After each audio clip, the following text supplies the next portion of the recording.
What's up, everybody? It's me, Brandon Green, owner of Goldelementautoworks. I'm not working on anything today. I'm tired. It's cold out here.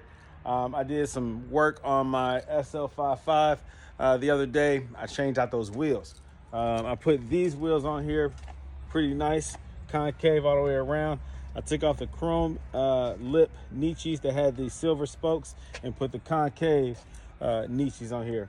Those are 20 by 10 and a half all the way around, real deep and concave. I like those.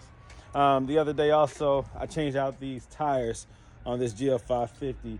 I had a tire that was wobbly, compromised sidewall.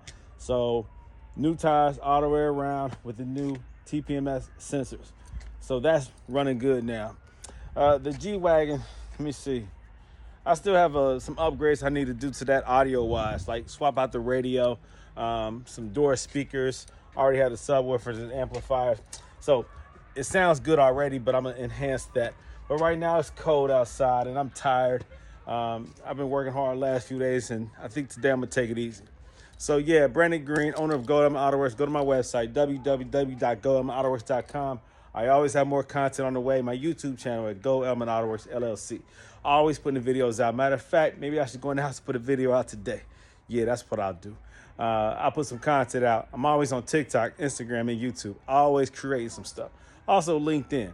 So I'm on there. So if you need some work done to your Mercedes-Benz, reach out to me.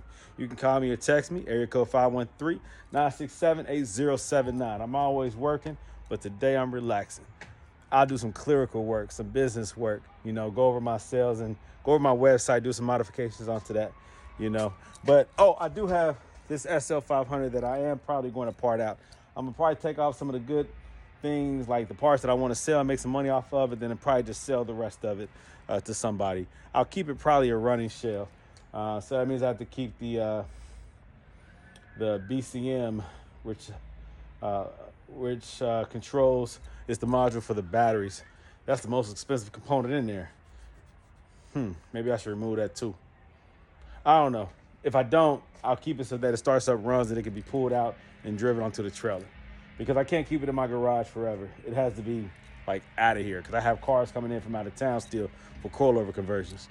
My CL55 though, I do still need to change out that brake line. It's really jacked up because with the NBH long tube headers, they contact the brake line on the driver's side, and I guess after a while it penetrated through, and so it has a leak on that brake line. Unfortunately, that brake line does not have a brake point where it can be just a portion of it can be removed. From what I see so far, it runs from the front all the way to the rear axles. So I don't know. I got to figure that out. But I got work to do. Always got work to do. Never stops. All right, you guys take care. Brandon Green, owner of Goldelementautoworks. Once again, I'm out. Stay in touch. Peace out.